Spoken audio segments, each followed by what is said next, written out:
there's two hugely interesting components for me, one of which I'd love to hear your view. You moved from being a real practitioner as a researcher into a more commercial role. It'd be interesting to get your perspective there.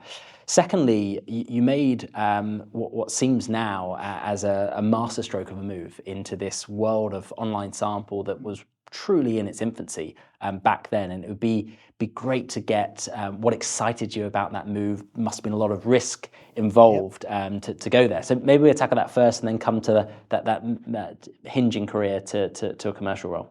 Yeah, sure. So again, you sort of look back and would like to think that everything was meticulously planned out and every decision was, a very well thought through strategic decision. I mean, sometimes life presents you with opportunities that you simply need to just grab. And I've been fortunate to be, I guess, in the right place at the right time at certain junctures in my career to be able to capitalize on those opportunities and thankfully have, other individuals and businesses that have seen something in me and believed in me to sort of also take a punt as well. Because I think there's always a high degree of risk in any big decisions that businesses and individuals make that are, in hindsight, key milestones in their sort of journey. So when I come back to how I got into market research and specifically joined Chow back in 2003, I didn't really know a huge amount about the sort of traditional research industry. I'd been a research analyst, but in a very different sector, and applying, I guess, a set of skills that market research would recognise, but in a world that for me was far removed from the one that I was about to join. So the move to Chow was very risky for me. I was actually living in London, commuting to Luton, doing about a 4-hour round trip a day for the research analyst role. Extremely happy there.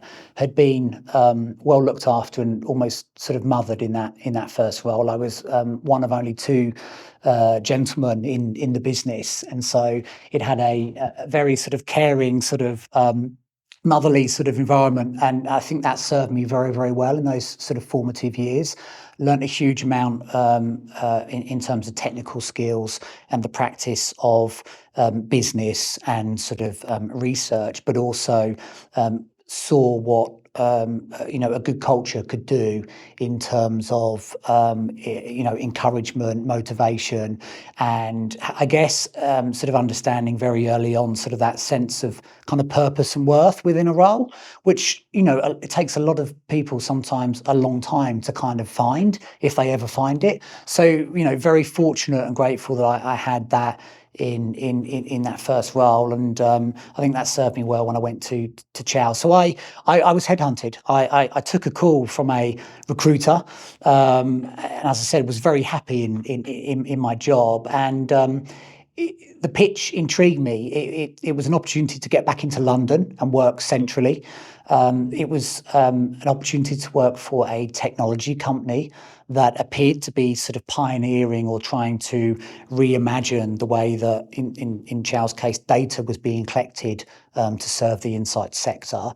And it was working for a German business that had, frankly, an extremely inspiring co-founder, and the role would give me an opportunity to work very closely side by side with one of the co-founders in London as the business looked to set up its London office.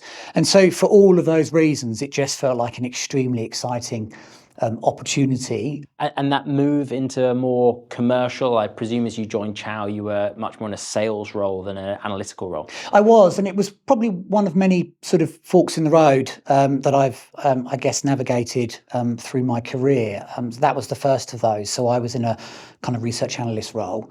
A lot of that was around sort of delivery and fulfillment of value, in that case data coupled with sort of commentary and analysis. The move to Chow would see me take a very commercial role, essentially becoming sales director and being the sort of boots on the ground for the Munich HQ business. And it entailed doing everything from setting up the limited company through to, finding a serviced office, starting with a phone and a phone book and making calls to try and, start to build a pipeline and a set of customers and a revenue stream. So, alien to what I'd been doing. Yeah.